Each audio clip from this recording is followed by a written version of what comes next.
Bonjour, à toutes et à tous. On est ravis de vous retrouver, pour ce rendez-vous, mensuel Voix de pionnier. Donc quelques mots sur, Voix de pionnier. C'est un, c'est un rendez-vous qui a été, co-organisé et qui est co-animé par différents, clubs régionaux. C'est une initiative de Necoe, autour de aujourd'hui, parmi ces clubs qui sont représentés aujourd'hui, il y a, Terre EFC Île-de-France, dont je suis la déléguée générale. Il y a aussi Terre EFC Occitanie, ADI Aquitaine et la dynamique, économie de la fonctionnalité de la coopération portée par Angers Technopole. L'idée, c'est de mettre à l'honneur un dirigeant et sa trajectoire, donc ce qui l'a mis en mouvement, ses résultats, les limites, les difficultés qu'il a rencontrées. On fait le choix en fait d'un temps, long pour écouter, cette voix d'un dirigeant. C'est-à-dire que voilà, on a le temps dans le format, 8h45, 10 heures, d'aller dans le détail. Les différents épisodes, sont disponibles, en replay, donc les rendez-vous passés et à venir, vous pouvez y accéder facilement. Je vous donnerai les liens, en fin de Voix de pionnier, en fin d'épisode. Donc ils sont disponibles sur Arte Podcast et YouTube.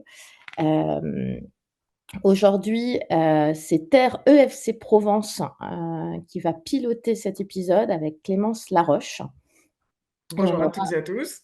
Voilà, et on aura aussi, Brigitte Corinthios de Terre EFC Île-de-France qui va participer. Donc vous voyez, on est vraiment sur un des sujets qu'on porte au sein de cette communauté, les sujets de la co-construction, de la coopération. On va beaucoup parler de coopération, aujourd'hui.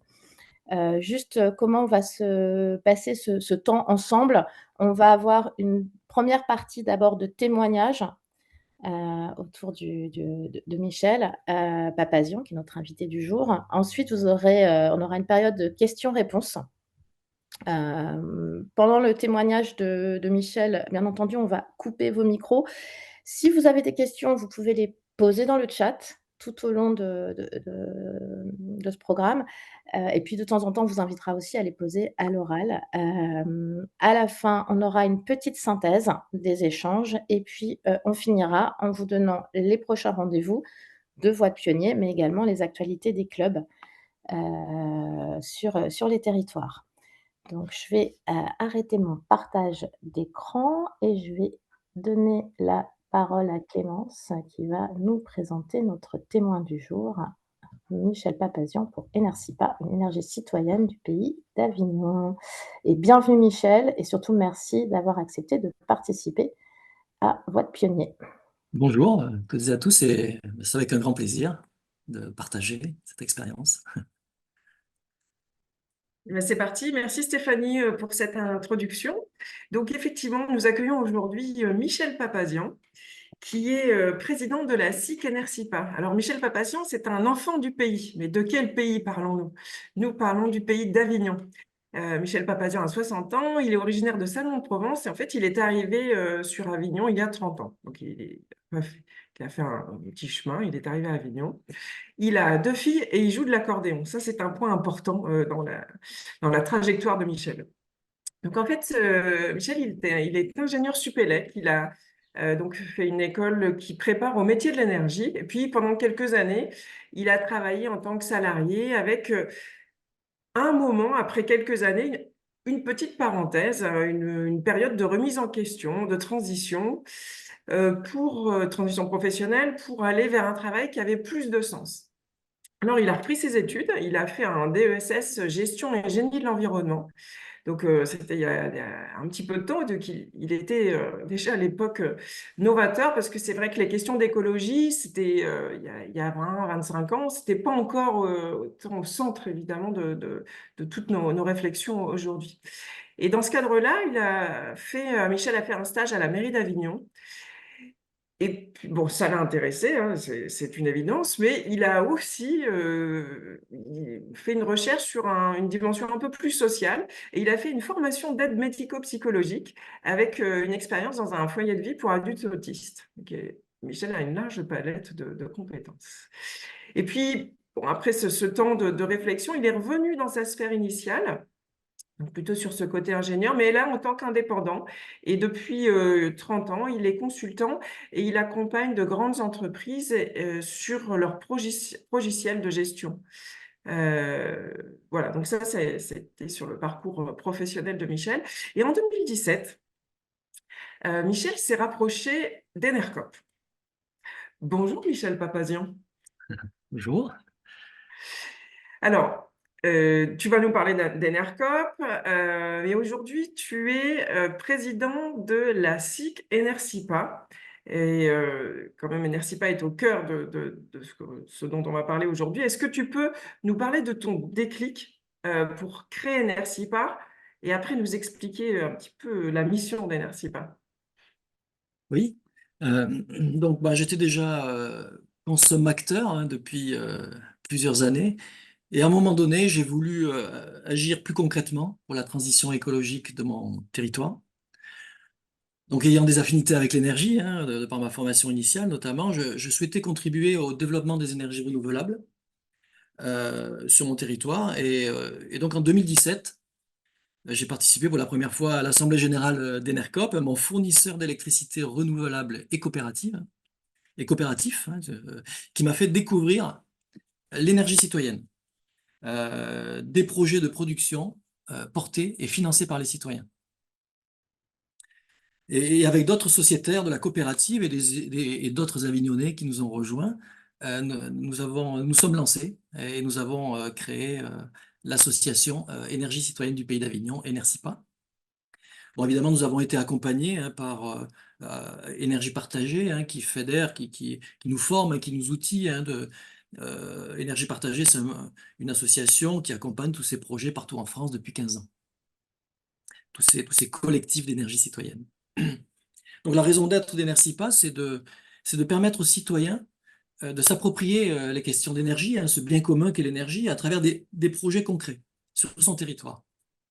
Donc voilà, notre mission principale, c'est de produire une énergie propre et renouvelable dans le cadre d'un développement durable et local, évidemment, mais aussi, bien sûr, promouvoir la transition énergétique auprès d'un large public par la sensibilisation, la pédagogie, et notamment les économies d'énergie, car l'énergie la plus propre, c'est celle qui n'est pas consommée et qui n'a donc pas besoin d'être produite. Et donc là, on comprend bien que la transition énergétique ne pourra se faire sans les citoyens. Voilà, donc après une première phase de structuration et de communication de notre projet, en 2021, nous nous sommes transformés en société coopérative d'intérêt collectif pour mettre en œuvre le projet et le mettre en œuvre en associant, justement, on va en reparler, la forme coopérative de SIC, en associant tous les acteurs du territoire, particuliers, entreprises, associations, collectivités.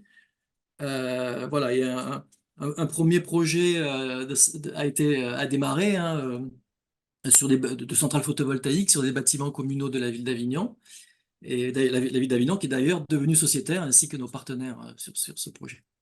Alors justement, oui, effectivement, la ville d'Avignon est sociétaire d'Enercipa. Est-ce que tu peux nous rappeler ce que c'est qu'une SIC tu vois, juridiquement, pour que tout le monde soit bien au clair sur le concept?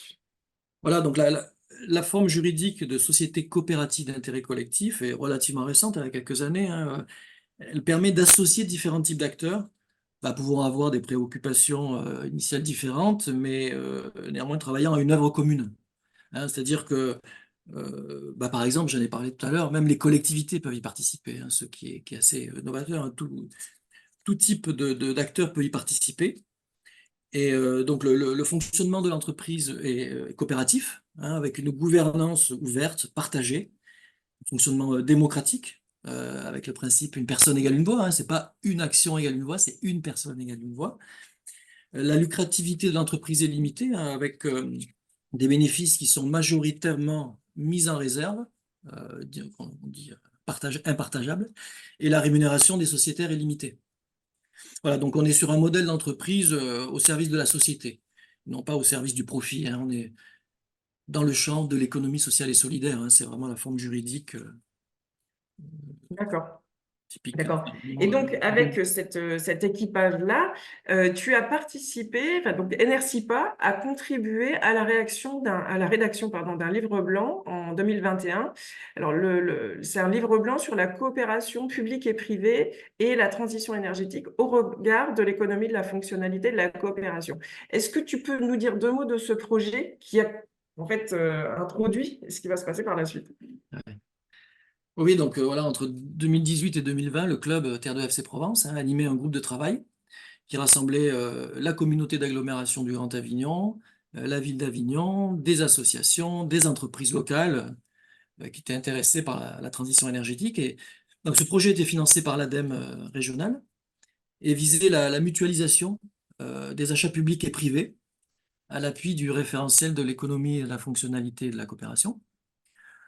Donc voilà, on était à la période Covid, hein, donc à un moment donné. Donc le groupe a d'abord démontré que la mutualisation des achats ne suffisait pas à prendre en charge les effets utiles attendus dans le cadre d'une transition énergétique, hein, et a donné lieu donc à ce livre blanc, hein, sur la coopération publique et privée et la transition énergétique au regard de l'EFC. Donc ce livre blanc présente notamment les différentes conditions, hein, pour la transition énergétique.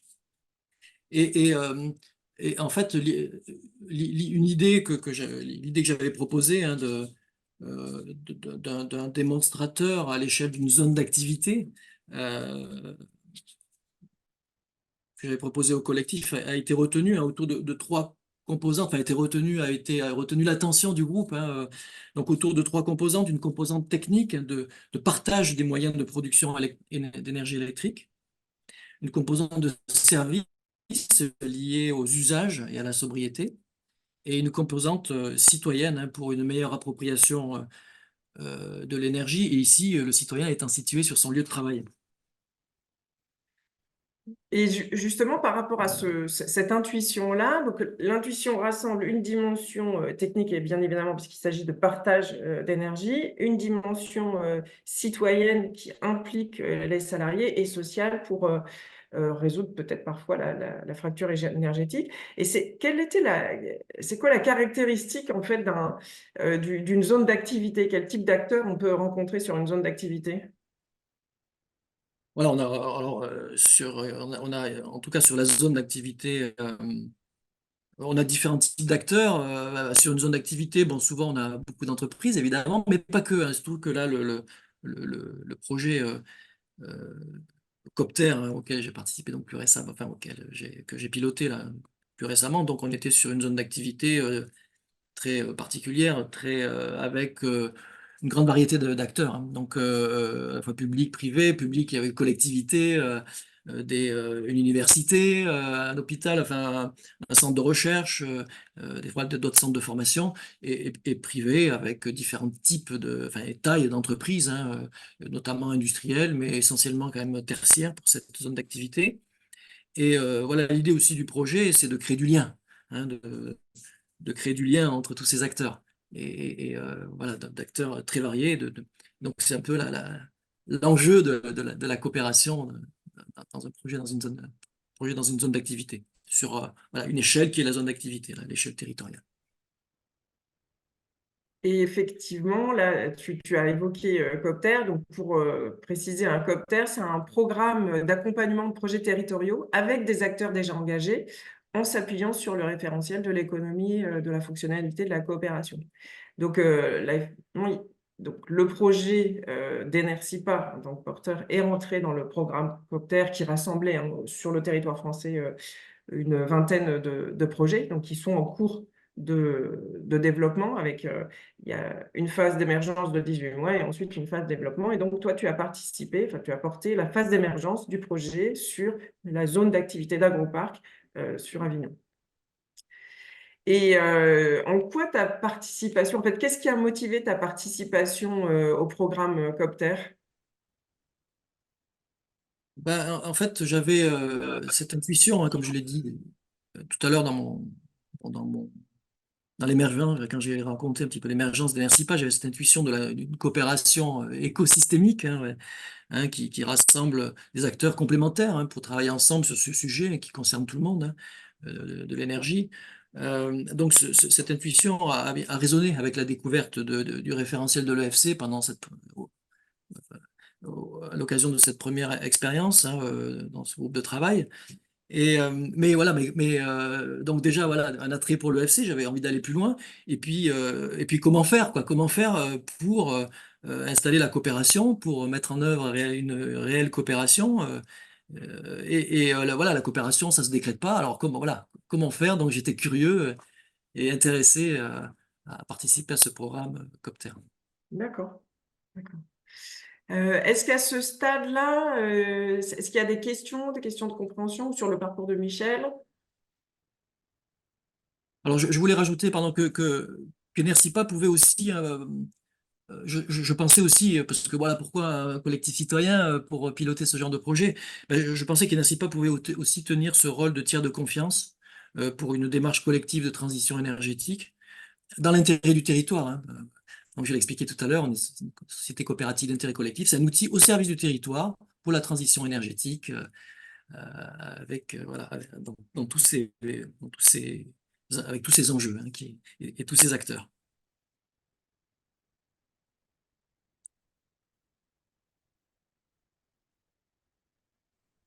On n'a pas de questions à ce stade, Clément. Je pense qu'on peut continuer. Parfait.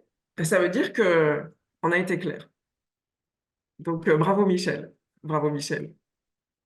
Alors, donc, tu as entamé la trajectoire dans le cadre du dispositif Copter pour développer cet écosystème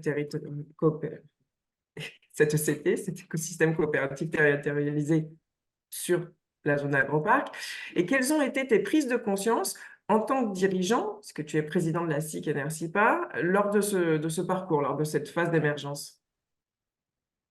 Voilà, donc ce qui m'a particulièrement marqué, hein, c'est vraiment justement, c'est comment créer les conditions de la coopération. Donc on a, grâce à mes accompagnatrices, hein, en s'appuyant sur le référentiel de l'EFC, et avec voilà, une démarche, voilà, pour moi nouvelle. Enfin, on a vraiment mis en place tout un, toute une démarche, voilà, avec des rencontres individuelles, des ateliers collectifs, hein, pour notamment apprendre à se connaître, hein, de vraiment apprendre à comprendre quel est le rôle, le positionnement de chacun, quels sont les enjeux de chacun, les enjeux de chacun des acteurs présents, quels sont ses usages, ses besoins et ses contraintes. Voilà, apprendre à se connaître, quels sont déjà les liens existants entre nous et entre les acteurs, pour faire quoi? Donc justement, quel est le déjà là? Donc là, des ressources sont révélées à cette occasion, et des ressources parfois partageables, hein, comme par exemple, on a des équipes de, de salariés qui se sont regroupés de manière volontaire, avec évidemment une volonté de la direction, hein, de permettre à des salariés euh, de proposer des actions pour la transition écologique de leur entreprise. Donc, Oui, juste, excuse-moi, Michel, parce qu'en t'entendant, effectivement, un projet comme celui-ci aurait pu être amené de manière purement technique, c'est-à-dire en expliquant à des acteurs qu'on allait proposer un système d'autoconsommation collective d'énergie, qu'on allait, je simplifie le trait, hein, mais poser des panneaux photovoltaïques sur les toits, et que les gens pourraient participer ou non, se connecter, être consommateurs ou producteurs ou financeurs, pourquoi pas, sur le projet. Et en fait, ce que tu dis, c'est que l'idée, c'était vraiment d'aller au-delà de cette solution purement technique, et de comprendre ce qui était déjà réalisé sur le territoire, pas seulement en termes de technologie et liées à l'énergie, parce qu'il y avait déjà, hein, des entreprises qui avaient des panneaux photovoltaïques et qui consommaient, mais aussi d'aller chercher les liens qui pouvaient être créés entre les entreprises, et puis des initiatives citoyennes de salariés dans les entreprises qui pouvaient aussi nourrir le projet. voilà cette idée, donc il y a deux acteurs, hein, une entreprise industriels et la ville d'Avignon qui avait mis en place ce dispositif a vraiment inspiré, je pense, le groupe pour reproduire à l'échelle interentreprise, à l'échelle de la zone, ce genre d'initiative, hein, pour mettre en œuvre des actions, notamment sur les usages, les consommations, le pilotage des consommations, de la consommation intelligente, des actions de sobriété, là, cette fois-ci à l'échelle de la zone. Donc c'était vraiment inspirant, voilà, ces retours d'expérience. Et voilà, pour moi, c'était vraiment une révélation euh, comment voilà, le déjà là fait ressource, quoi, en fait, et vraiment et permet d'installer la confiance, hein. C'est-à-dire qu'en s'appuyant sur ce que font déjà les entreprises, il y a une reconnaissance, une valorisation de ce qu'ils font. Voilà, donc ça permet d'installer la confiance et on a vraiment, à l'issue de ce parcours, on a fait 6 ateliers en tout, mais bon, il y a eu, évidemment, il y a eu plein d'autres choses. Clémence l'a un peu abordé, évidemment, on a abordé aussi des aspects techniques pour que les acteurs s'approprient tout ce que ça veut dire, hein, de partager l'énergie, hein, évidemment, ce que ça implique. Mais en 6 ateliers, on a réussi vraiment à installer un groupe, une dynamique d'acteurs voilà, qui se parlent maintenant, qui se rencontrent en dehors de cette initiative, et voilà, de créer des liens et avec un groupe d'acteurs motivés pour passer à la phase suivante. Peut-être Michel, à ce stade, je me permets, Clémence, j'ai les yeux rivés sur le chat. Avant que tu approfondisses, il y a pas mal de questions justement sur cette expérience, sur la zone d'activité. Il y a des questions sur la gouvernance de la SIC, on y reviendra peut-être tout à l'heure, mais précisément sur ce projet sur Agroparc, la question, les questions qui sont posées sont, il y avait quel type d'acteurs, combien d'acteurs, quel type d'entreprise, quels étaient ces acteurs impliqués, la collectivité, comment ils ont été choisis. Donc, tu as parlé par des entretiens individuels, mobiliser les acteurs. Donc, voilà. Comment ils ont été choisis, comment ils ont été mobilisés, quels sont Oui. ces types-là, voilà. Et pourquoi ils sont venus, en fait. Donc, ça, c'est un petit peu la question de qui sont ces acteurs qui ont été mobilisés. Et puis, quel type de déjà-là a été révélé grâce à ces ateliers? Qu'est-ce qui est ressorti en termes de ressources, d'actions, de compétences? Peut-être préciser ça, si tu veux bien. Donc, OK. Donc sur la mobilisation des acteurs, alors en fait là on était sur une phase d'émergence, hein. Donc il s'agissait pas de faire une large communication pour que tout le monde soit là, participe à la construction de ce modèle d'énergie partagée, hein, puisqu'on était dans une expérimentation, hein. On voulait pas seulement mettre en place une opération d'autoconsommation collective, mais bien construire un modèle innovant, expérimental, avec cette démarche de coopération, avec une dimension servicielle. Et donc l'idée était plutôt de s'appuyer sur un groupe motivé, un groupe représentatif des acteurs de la zone. Et donc en fait, on s'est appuyé, bon, malheureusement là sur la zone d'activité, l'association de zone, hein, n'existait plus à ce moment-là. Donc on s'est appuyé sur le Grand Avignon, hein, qui est le cofinanceur du projet et animateur de la transition énergétique, enfin écologique, hein, sur la zone, et puis aussi avec sa compétence pour le développement économique, hein. Donc, on s'est appuyé sur le Grand Avignon et sur nos réseaux personnels, professionnels, de nos partenaires, Enercipa et Terre de FC. Donc, pour mobiliser des acteurs, voilà, de nos réseaux, des acteurs motivés qui agissaient déjà pour la transition énergétique, souvent, hein, si c'était dans nos réseaux, souvent, c'est qu'ils étaient déjà acteurs de la transition écologique. Et voilà, donc on a une vingtaine d'entreprises, disons, ouais, une bonne vingtaine d'entreprises qui s'est engagées dans le projet. Alors, l'entreprise, vraiment, on a le Grand Avignon, la ville d'Avignon, l'université d'Avignon, d'autres centres de formation, hein, comme le JPES, d'autres centres de formation publique. C'est la formation paramédicale, secteur paramédical. Donc, le centre de recherche, l'INRAE, alors tous les 3 grandes entreprises industrielles de la zone étaient présentes, hein, et d'autres entreprises, souvent d'ailleurs ressources pour ce genre d'entreprise. Voilà, Excuse-moi, juste pour les entreprises, c'était de grosses entreprises, hein. Il y avait McCormick, Etex, il y avait des sièges sociaux de grands Givaudan, groupes ouais. qui étaient sur la zone et qui ont aussi participé au projet.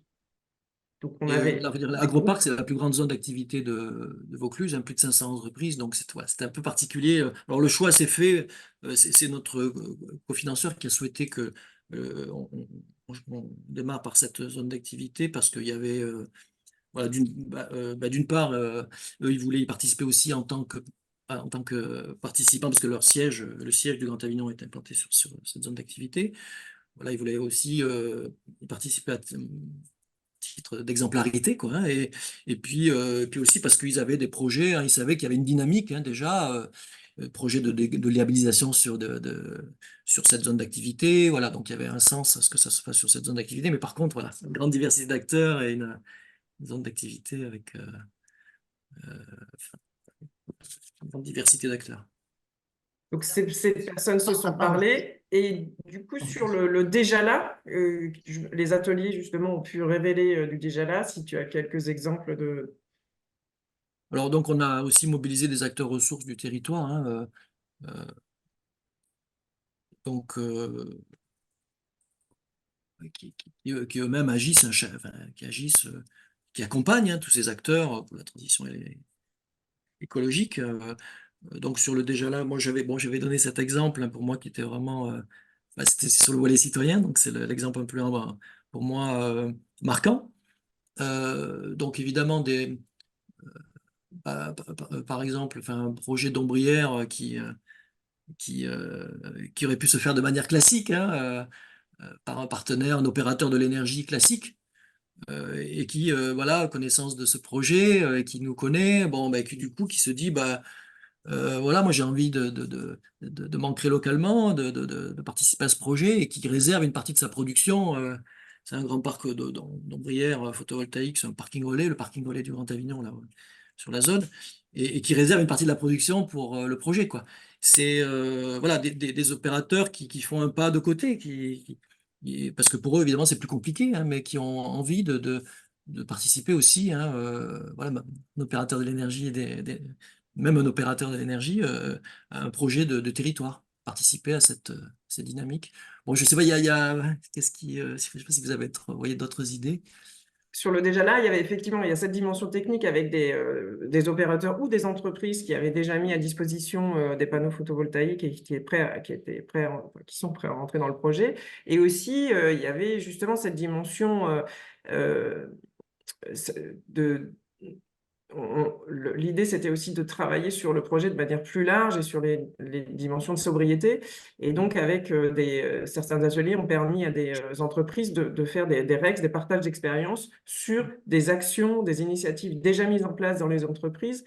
Et ce qui a été intéressant, alors je me permets de compléter un petit peu Ouais, parce ouais, que ce que j'ai comme dit, ouais. avec Brigitte, on a accompagné le projet, ça permettait aussi de voir des initiatives mises en place dans des entreprises et en fait des entreprises qui étaient situées à 25 mètres l'une de l'autre, qui ne se parlaient pas, ont pu se rencontrer et on sait qu'ils se sont rencontrés en dehors des réunions qu'on avait ensemble. Donc en fait, il y a vraiment une dynamique collective qui s'est mise en place sur la zone du fait du projet en fait, et pour balayer de manière beaucoup plus large par rapport à ce qui s'est fait.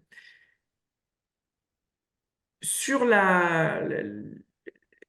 les dimensions, comment ce projet en fait a fait évoluer tes échanges avec tes partenaires en externe? Comment la vision, ta vision, la tienne, la vision de la coopération a évolué de par ce projet? Donc effectivement, ce parcours, voilà, a transformé mon approche en tant que président d'Enercipa, et déjà pour un projet, nous, qui démarre, hein, disons, dont l'émergence démarre, notre projet, disons, voilà, un projet qui nous tient à cœur, c'est un projet d'énergie partagée, hein, qu'on lance sur le quartier Saint-Ruf d'Avignon. Donc un projet voilà, un peu dans le même esprit, mais à l'échelle d'un quartier. Voilà, ça correspond plus à ce que font, disons, les collectifs citoyens, hein, pour être au plus proche des habitants. Voilà, là, c'était une expérimentation. Là, le citoyen était situé sur son lieu de travail, donc c'est très intéressant. Mais donc là, on est vraiment sur un quartier. Et donc là, moi, je me sens plus aguerri sur la manière de mobiliser des acteurs très différents, hein, qui peuvent travailler ensemble sur un projet collectif et de permettre à chacun d'y trouver sa place. Donc, prendre le temps d'identifier les acteurs du quartier, les acteurs ressources du territoire, voilà, par rapport, et petit à petit, la visée commune, la visée du projet se construit avec le collectif et, euh, et donc voilà, on prend le temps des mises en relation parce que voilà, je pense que c'est important de pas laisser quelqu'un, de pas laisser un acteur de côté, ne pas oublier un acteur.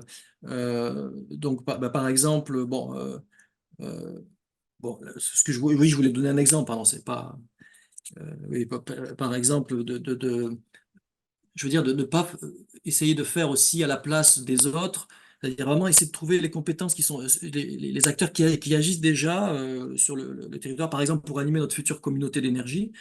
Nous allons nous appuyer sur l'Éveilleur Scope, qui est un nouveau tiers-lieu hein, culturel dédié aux transitions implantées dans le quartier. Voilà, je salue Marion au passage, qui est là ce matin, je crois. Donc, il y a, voyez, on cherche à s'appuyer sur des compétences. On aurait pu se dire, ben, on va le faire nous, Énercipa, on va animer notre communauté d'énergie. Mais en fait, voilà, il y a un acteur qui fera ça certainement mieux que nous. Le côté animation, hein, puisque c'est déjà sa raison d'être. Hein, et il y a cet ancrage local.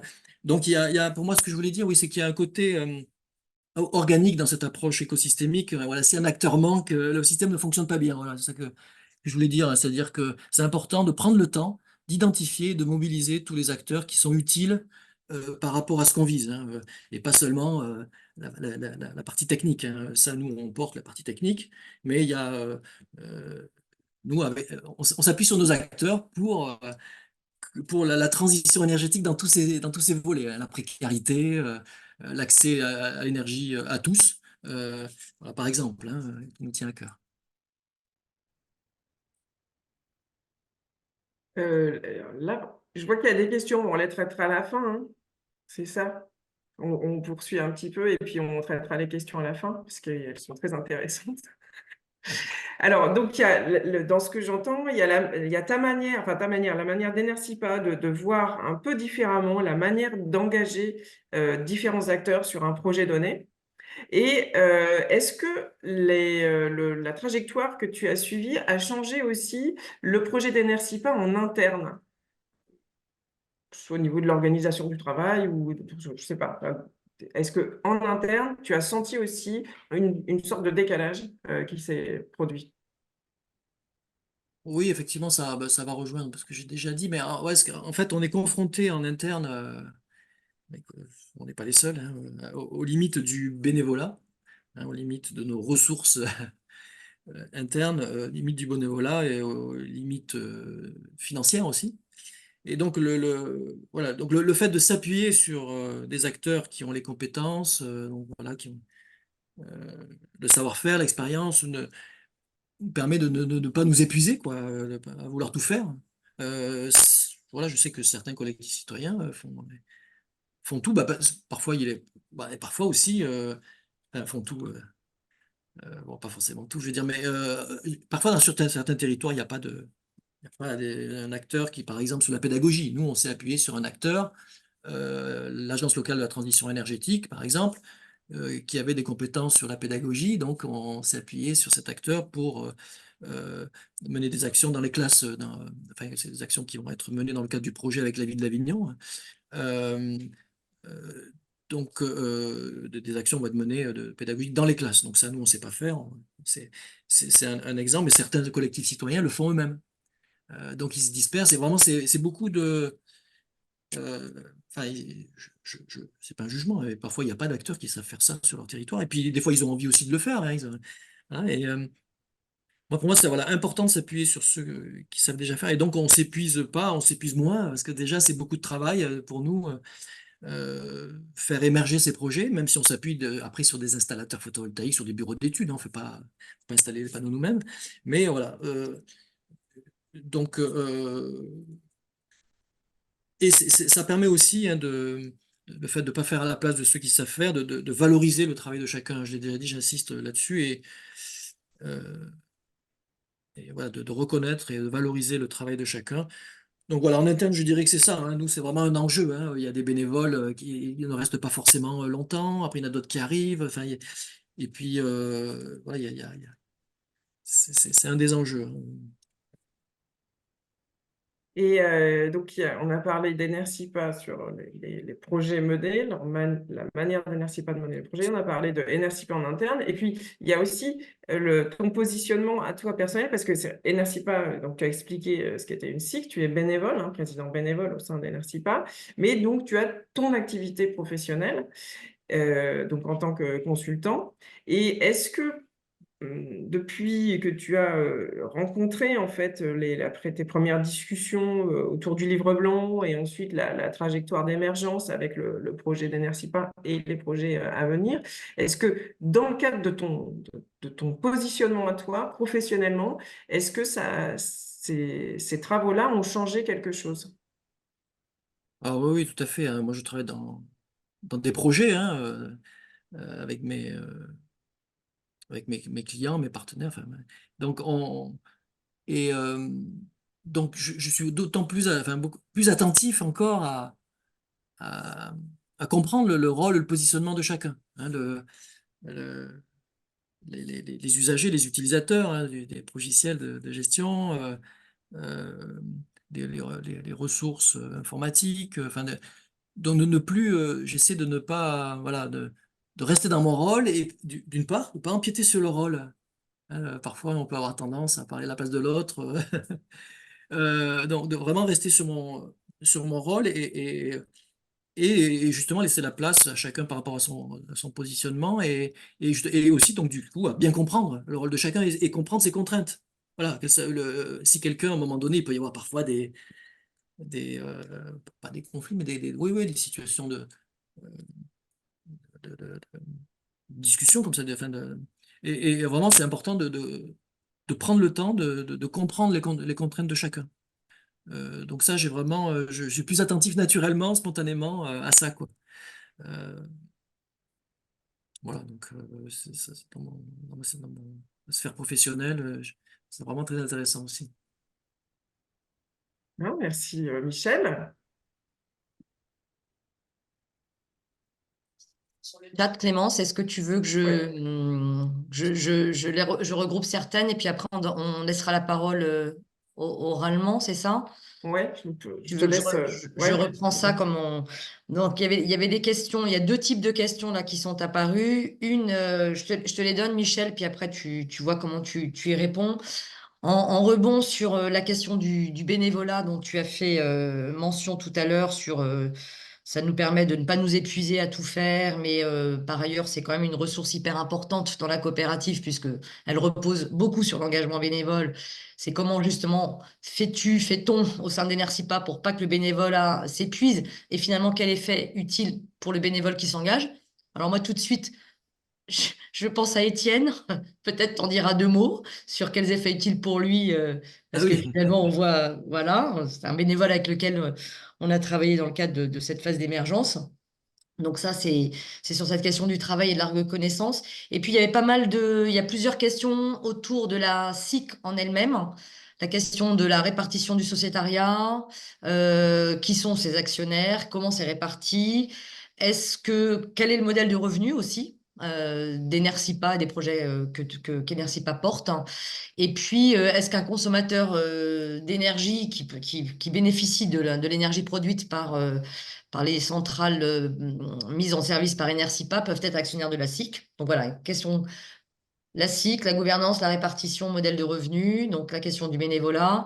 Et puis j'en avais vu une tout à l'heure qui était sur plutôt préciser, OK, on va chercher à mobiliser des acteurs qui vont vouloir consommer de l'énergie renouvelable locale. Mais du coup, en quoi elles sont utiles à nos projets? Finalement, si je caricature, c'est je profite de ce qui est produit, mais finalement, moi, quel est mon apport dans la coopération? Voilà. Donc, c'est un petit peu ces trois types de questions. Et puis après, peut-être que tu y réponds et on laisse le micro, c'est ça, hein, Céline? Enfin, je sais plus. Pas- pas- Voilà ce qui était sur la conversation. Et puis il y avait, pardon, une dernière qui était, parce que ça n'a pas été approfondi, mais quand finalement tu en as parlé avec Saint-Ruf, l'implication des citoyens en tant que tel. Tu as parlé des salariés citoyens par rapport à la zone d'activité agroparc, sauf qu'on n'est pas encore allé jusque-là. Et comment, voilà, quel type de citoyens sont impliqués dans les projets. Si les participants, vous voulez préciser vos questions, vous pourrez ouvrir votre Oui, micro après si je ne les ai pas bien reformulés. l'éclairage de Michel. Alors, sur la gouvernance d'Enercipa, donc effectivement, on a créé plusieurs catégories de sociétaires, hein, donc ça c'est obligatoire dans le cadre d'une SIC, on a avoir au moins 3 catégories de sociétaires, et donc nous on a les porteurs du projet, donc ceux qui gèrent le projet au quotidien, hein, donc, et qui en sont aussi garants de l'esprit du projet, hein, donc les porteurs du projet, les bénéficiaires, donc en fait pour nous les bénéficiaires c'est tout le monde, parce que tout le monde est concerné par la transition énergétique, et nous ce qu'on veut faire c'est sensibiliser. Donc tout le monde, donc les bénéfices pour nous c'est le fait d'être sensibilisé, de s'approprier ces questions. Donc en fait tout le monde est concerné. Donc en fait, on met dans cette catégorie tous ceux qui ne sont pas dans les autres. On a 2 autres catégories, de partenaires opérationnels et partenaires institutionnels. Et donc on a réparti ensuite en collèges de vote. Les collèges de vote correspondent à ces catégories, hein, donc avec des poids. Voilà, il y a une petite répartition pour qu'il y ait un équilibre dans la gouvernance, hein. C'est-à-dire qu'on ne puisse pas gouverner tout seul, hein. Une catégorie, un collège de vote ne puisse pas gouverner tout seul. Donc il y a une répartition des poids de chaque collège de vote. Donc, par exemple, voilà, les porteurs plus les citoyens ou les porteurs plus les collectivités. Voilà, il faut être au moins 2 catégories pour avoir une majorité. Donc ça, c'est le modèle de gouvernance, hein. Donc, mais quand même, évidemment, on est tous réunis autour d'un intérêt collectif, hein. Normalement, on est tous, on œuvre tous dans la même direction. Donc euh, le modèle de revenu, donc oui, alors là, c'est sur nos projets eux-mêmes. Alors, en fait, on loue des toitures, on fait du tiers investissement, hein. Donc j'en ai parlé au tout début, hein, c'est-à-dire que les projets sont portés et financés par les citoyens, c'est-à-dire que on fait ce qu'on appelle du tiers investissement, c'est-à-dire qu'on loue des toitures, les installations nous appartiennent et pendant 20 ans. Ensuite, elles sont mise à disposition gracieusement du propriétaire, de l'hébergeur du site. Et donc, on loue la toiture et on vend l'électricité produite pendant 20 ans. Alors, le modèle jusqu'à maintenant, c'était la vente totale avec un tarif aidé par l'État, hein, pour, euh, pour soutenir la filière. Des prix de vente voilà, qui baissent de plus en plus, mais qui permettent quand même de soutenir la filière. Ces projets en toiture sur des écoles, par exemple, quand on le fait, on ne pourrait pas les faire sinon, hein, si on n'avait pas un tarif, ce tarif aidé par l'État. Euh, et, euh, et de plus en plus, maintenant, on va aller vers la vente en autoconsommation, hein. Donc, parce que les tarifs ont tellement augmenté maintenant que, en fait, on se retrouve avec euh, un, un tarif de vente direct, de prix de revient de nos installations, qui est qui est avantageux, hein, enfin qui commence à être avantageux. Bon, après, il ne s'agit pas de chercher à trouver un tarif moins cher, hein, nous, pour nos consommateurs, mais aussi s'engager sur du long terme, hein, d'avoir un tarif maîtrisé, voilà, sur le long terme. Voilà, le modèle de revenu, donc c'est la vente de l'électricité, hein, pour rembourser le crédit, hein. Donc en fait, on emprunte, on a des investissements, enfin, on investit dans nos centrales, donc on a 20% de fonds propres. Ça, c'est la souscription des parts de capital, justement, hein. Donc, pour nous soutenir, les citoyens prennent des parts. C'est comme des actions, sauf on parle, dans une SIC, dans une coopérative, on parle de part sociale. Donc, c'est la prise de participation qui nous permet d'avoir des fonds propres et donc de pouvoir emprunter à la banque. Voilà, donc aujourd'hui, on a 50 000 euros de fonds propres, hein, donc ça fait quasiment 1000 parts sociales qui ont été prises par les citoyens. Alors, parfois, c'est des citoyens qui nous aident voilà, en prenant quelques parts sociales, mais parfois, c'est un placement. C'est un placement long terme. Il y a certains citoyens le considèrent que c'est un placement long terme plutôt que voilà, mettre l'argent, placer son épargne sur des des outils classiques où on ne sait pas où va l'argent, où est placé son argent. Là, voilà, le placement, on sait où on place son argent, c'est un projet concret, local, qui a du sens. Euh, L'apport le consommateur, alors voilà, comme je le disais tout à l'heure, le consommateur, il est pour nous, il est bénéficiaire et ce qu'il apporte, enfin, nous, c'est notre raison d'être euh, de le sensibiliser. Donc, rien que s'il vient, s'il est là, on a réussi, quoi. C'est-à-dire, on demande, voilà, on demande rien d'autre à un consommateur que euh, je veux dire, voilà, il peut participer comme consommateur parce que rien que le fait qu'il participe au projet, ben, du coup, il s'informe. Et voilà, il va se poser des questions. Et comme c'est un projet concret, on a envie de comprendre comment ça va fonctionner. Puis c'est un projet concret qui nous concerne. On va pouvoir consommer l'énergie produite localement, en circuit court. Donc voilà, à travers un projet concret, il y a un plus fort engagement et donc une meilleure appropriation par le citoyen. Et puis bon, l'implication citoyenne, ben, en fait, il y a plusieurs manières de participer, hein. Donc je disais, donc voilà, nous on a des gens qui viennent nous voir parce que voilà, pour rejoindre l'équipe de bénévoles, hein, ou alors évidemment participer en prenant des parts sociales. Ça, c'est vraiment nos sociétaires, c'est une manière importante pour nous, hein, de participer, hein, pour porter nos investissements et puis participer à la gouvernance, c'est-à-dire que les sociétaires ils participent au vote à l'Assemblée générale, ils participent à la gouvernance et ils peuvent aussi se porter candidats, devenir administrateurs du conseil coopératif, participer donc aux décisions stratégiques, hein, au quotidien. Alors que l'Assemblée générale, bon voilà, c'est normalement 1 ou 2 fois par an, enfin si on fait une Assemblée générale extraordinaire. Donc voilà, l'implication citoyenne, c'est la maîtrise des décisions. Il y a le bénévolat pour construire les projets, voilà, des bénévoles, des gens qui viennent nous voir, ça les intéresse. On va en reparler. Et le fait de maîtriser les décisions. Voilà. Donc c'est vraiment comme ça que le citoyen participe essentiellement. Et donc voilà, petit clin d'œil avec Étienne, effectivement, qui bénévolement, qui était en transition professionnelle pendant 1 ou 2 ans et qui s'est investi à fond là, comme bénévole et qui nous a beaucoup aidé sur le projet Agroparc. Là, l'effet utile, hein, le petit clin d'œil, oui, effectivement, l'effet utile, c'est qu'il vient de trouver un travail, il vient d'être embauché chez Enercop Packer, donc justement, là, c'est lui dans le service production. Donc voilà, ça peut être une transition professionnelle et, D'ailleurs, je fais une petite digression parce que j'y pense. Énergie partagée a fait une étude sur les impacts sociaux de l'engagement des bénévoles, des collectifs citoyens. Et néanmoins, et d'ailleurs, est pointé le fait que s'engager bénévolement dans les coopératives citoyennes, ça permet de monter en compétences. Et d'ailleurs, toi aussi, tu es un bénévole, Michel, donc quel effet utile pour toi. Mais ça permet de monter en compétences sur plein de sujets, donc l'énergie et aussi sur des compétences projets.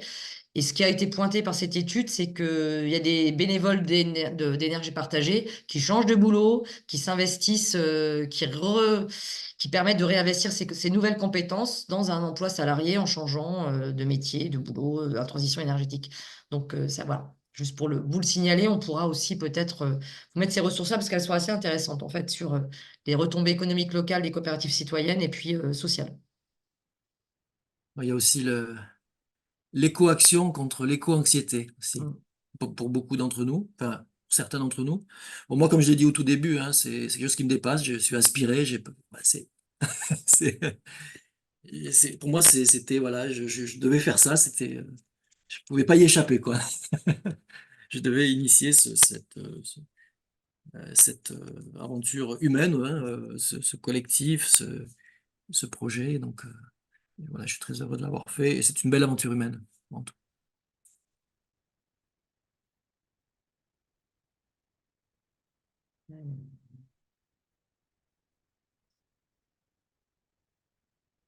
Dans la conversation, le lien sur l'étude. Hop.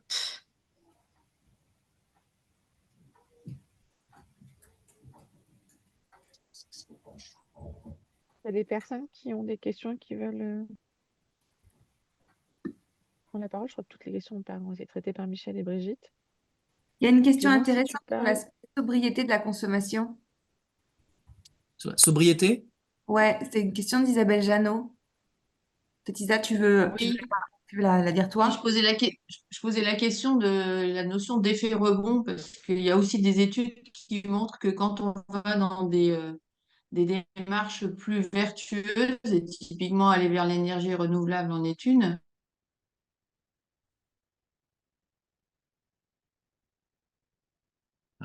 Alors, Isabelle, elle ne va pas pouvoir finir sa question parce qu'elle a un problème de connexion Internet. Donc, on a compris à peu près le sujet. Je vous laisse. Oui, oui, oui. Ouais, on n'entend pas, hein, mais j'ai compris la question, hein. Donc, alors, effectivement,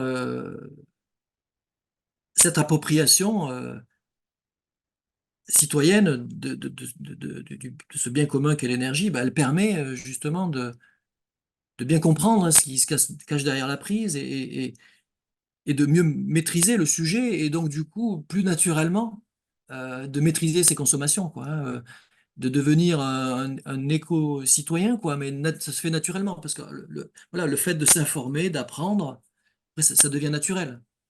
Euh, Là, on comprend que c'est précieux, on comprend euh, voilà, si c'est pas nos robinets qu'on ouvre, enfin, et encore que le robinet qu'on ouvre, c'est la même chose, hein, c'est pas infini comme ça. Euh, donc c'est justement un bon support pour une sobriété et non pas imposée, mais qui devient volontaire, quoi, voilà, citoyenne. C'est tout l'enjeu des ateliers qui sont menés en lien avec la dimension technique d'information. En tous les cas, sur le projet AgroParc et sur les retours d'expérience, c'était vraiment ces enjeux-là de sobriété qui étaient travaillés. Enfin voilà, pardon, je me suis permise. Et Clémence, comment est-ce que ça... Parce que le tout naturel, moi, m'est toujours intéressant d'aller creuser le tout naturel. Comment est-ce que concrètement ça a été mis au travail, cette question de la sobriété? Je réponds, ok. Et donc, il y a eu plusieurs. En fait, il y a eu 6 ateliers collectifs. Donc, les premiers au départ, c'était de bien comprendre les contraintes, les ressources de chacun des acteurs.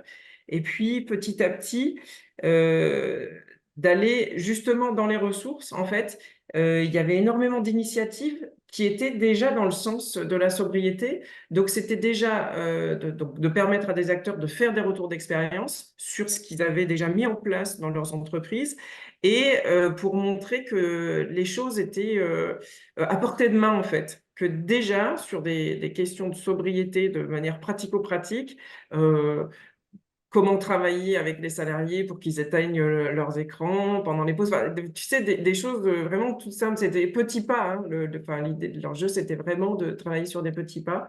Et ces échanges-là, ils ont été très nourrissants, en fait, pour le collectif.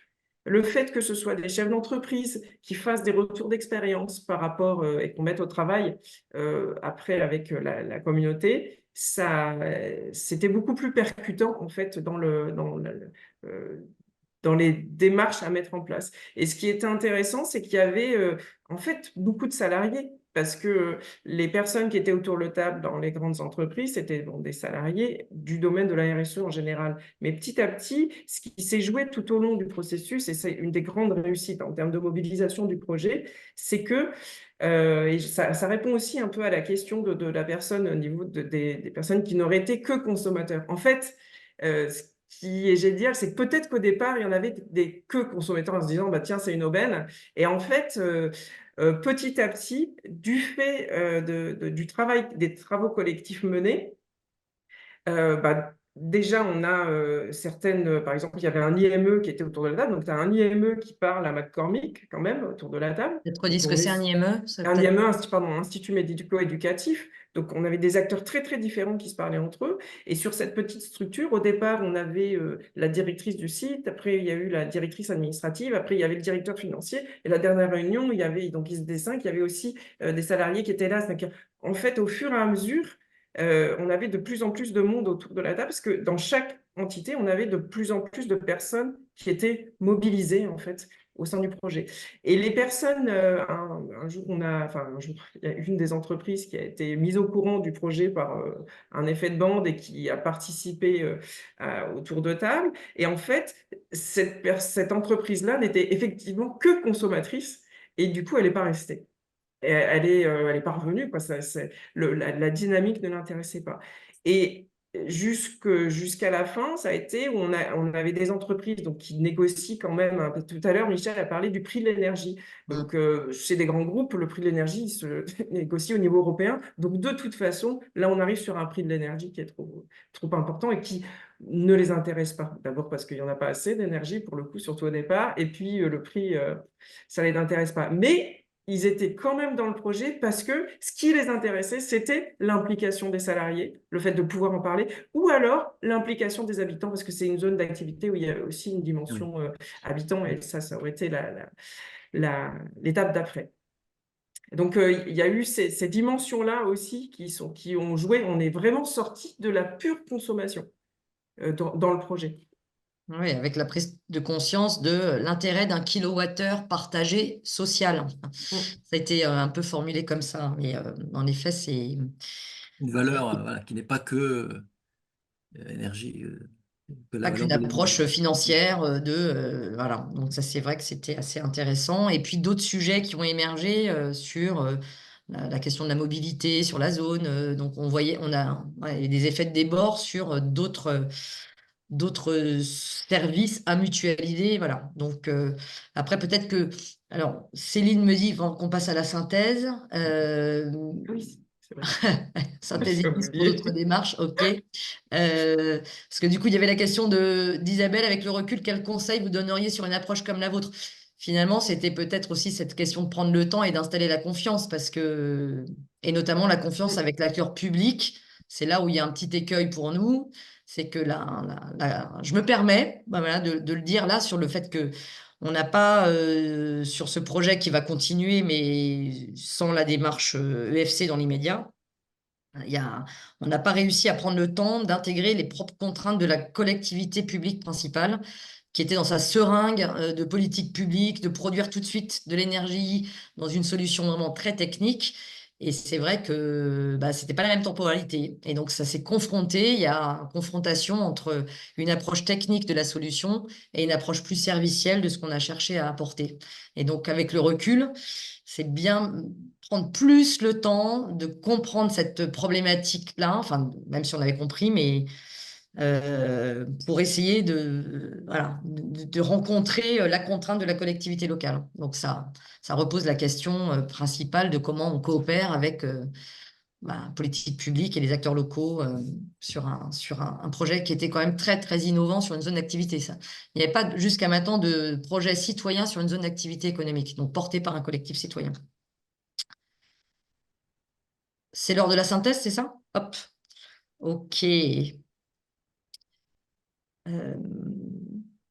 Alors, du coup, ce qui s'affiche sur votre écran, voilà, c'est un petit peu la synthèse tournée autour de l'expérience de la coopération. Donc, voilà, merci Michel de ton témoignage aussi très inspirant parce qu'on voit bien comment l'expérience sur la coopération fait bouger des lignes dans sa propre démarche de travail.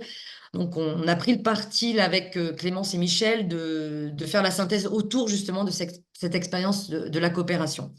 Alors, comme tous les dirigeants qui sont invités sur Voix de Pionnier, hein, on cherche à comprendre quel est leur moteur finalement personnel, subjectif, pour s'engager dans une démarche, dans une trajectoire EFC. Alors, pour Michel, hein, tout d'abord, son engagement tout court, hein, c'est le souhait de s'engager pour la transition écologique de son territoire dans une approche collective autour de l'énergie. Michel, on peut en témoigner sur ces 18 mois, il est vraiment mu par l'intérêt général, par l'intérêt du collectif, c'est dans son ADN personnel.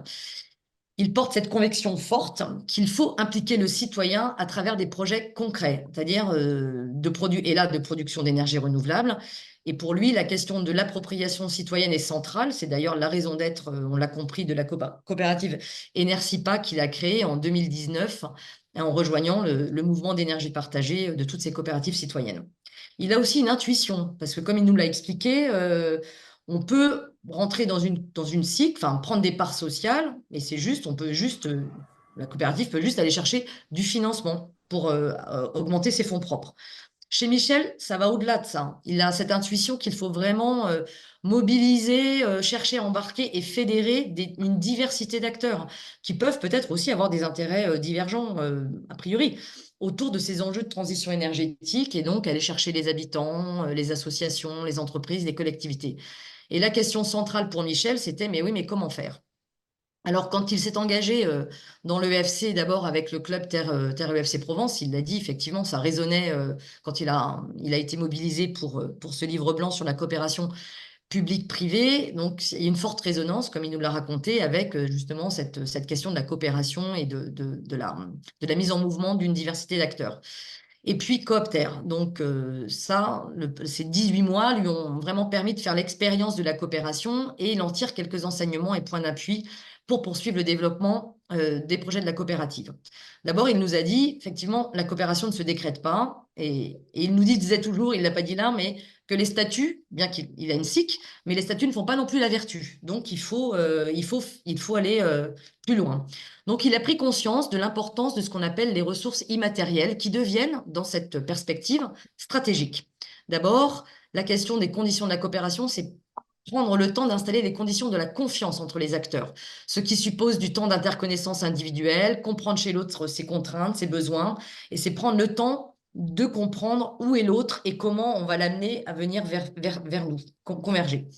Ensuite, il a compris que, en fait, c'est pas à Enersipa de tout faire et de faire à la place de ceux qui savent bien faire.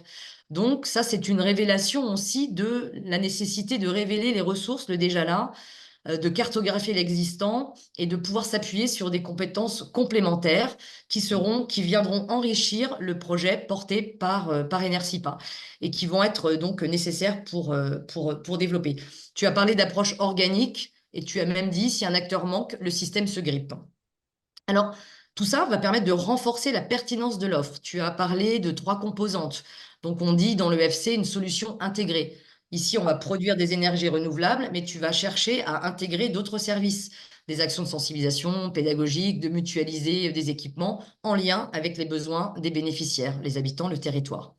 Enfin, tu as parlé de la santé, la question de la santé. Finalement, par rapport aux bénévoles, on n'a plus à s'épuiser à vouloir tout faire en intégrant ces compétences complémentaires, en développant la confiance, en développant une solution plus pertinente. Finalement, ça soutient aussi son propre travail. Alors, qu'on soit salarié ou bénévole, et c'est ce que tu as donc bien indiqué sur cette question de ne pas chercher à s'épuiser. Et puis, tu as bien pointé aussi cet aspect de la transition qui n'est pas qu'une affaire technique. Elle est nécessaire de l'élargir dans une visée plus large de transition économique, sociale et solidaire. Et c'est donc le point d'arrivée du livre blanc, en détaillant le fait qu'il y a plusieurs effets utiles qui sont effectivement produire de l'énergie, mais aussi du lien social, l'appropriation citoyenne, la réduction de factures et de la fracture énergétique. Et c'est comme ça qu'on arrive à mobiliser une diversité d'acteurs usagers qui vont se sentir concernés. Tu l'as aussi dit, chacun à sa place, chacun a son rôle. Et enfin, pour finir, ça a pas mal modifié aussi ta propre pratique professionnelle pour Enersipa. Tu nous dis maintenant que tu ressors plus aguerri, plus robuste, plus outillé pour aborder des projets de coopération, apprendre de l'expérience pour aller plus loin, notamment sur le projet en cours sur le quartier Saint-Ruf. Et puis, tu l'as dit pour conclure, dans ta vie professionnelle, tu fais encore plus attention, mais tu faisais déjà très, très attention à l'autre, mais tu fais encore davantage attention à l'autre dans ce réflexe que tu as d'aller comprendre quelles sont ses propres contraintes. En d'autres mots, et pour conclure, tu t'es approprié le FC. Voilà, j'ai terminé sur cette petite synthèse. Merci.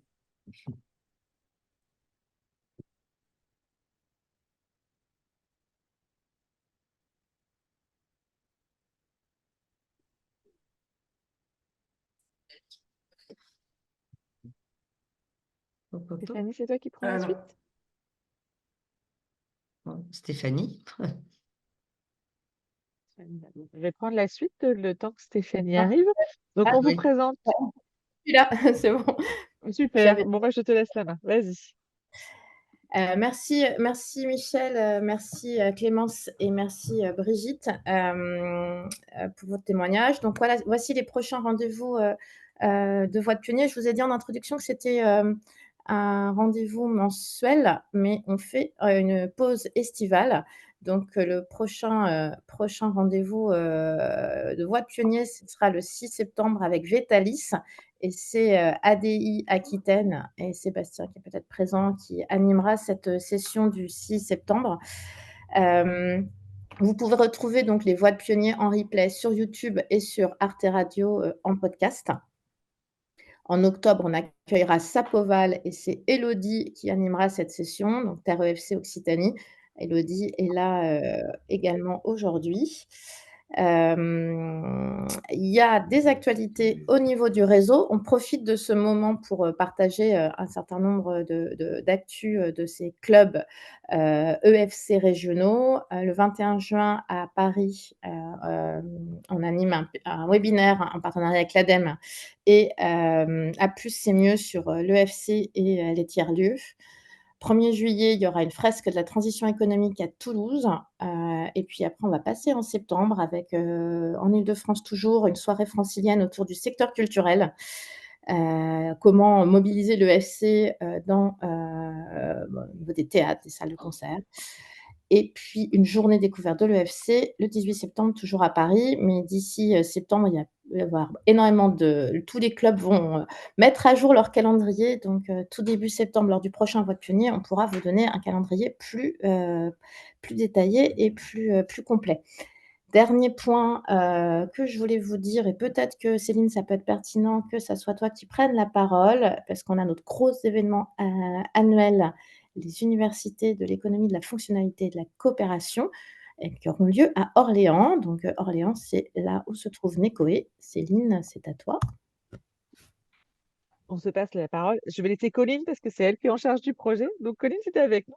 Je pense que tu seras plus à même d'en discuter. C'est une matinée tennis rebond. Colline, tu es là?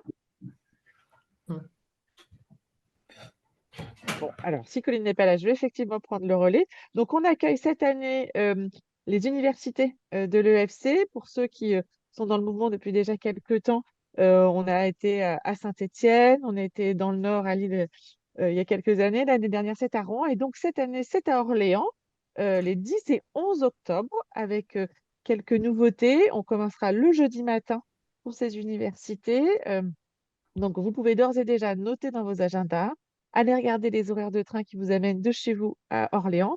Et on va très bientôt vous diffuser le programme pour que vous puissiez vous inscrire sur des ateliers, même principe que sur les autres sites, hein, des temps de conférences, des temps table ronde, des temps d'ateliers, et avec quelques nouveautés sur des parcours pour les nouveaux entrants dans l'univers de l'EFC, et des parcours un peu plus, enfin, en tous les cas, des temps un peu plus pour des acteurs confirmés. Donc, vous aurez au choix en fonction de ce que vous avez envie d'apprendre, de découvrir. Donc, vous êtes les bienvenus les 10 et 11 octobre à Orléans. On est en train de négocier pour avoir des packages tourisme et hôtelier. Donc, on aura tout ça à vous adresser prochainement. Si jamais vous ne faites pas de la partie de la liste de diffusion, n'hésitez pas à nous mettre un petit mail, soit par mail, soit dans le chat, pour qu'on puisse vous envoyer toutes les infos.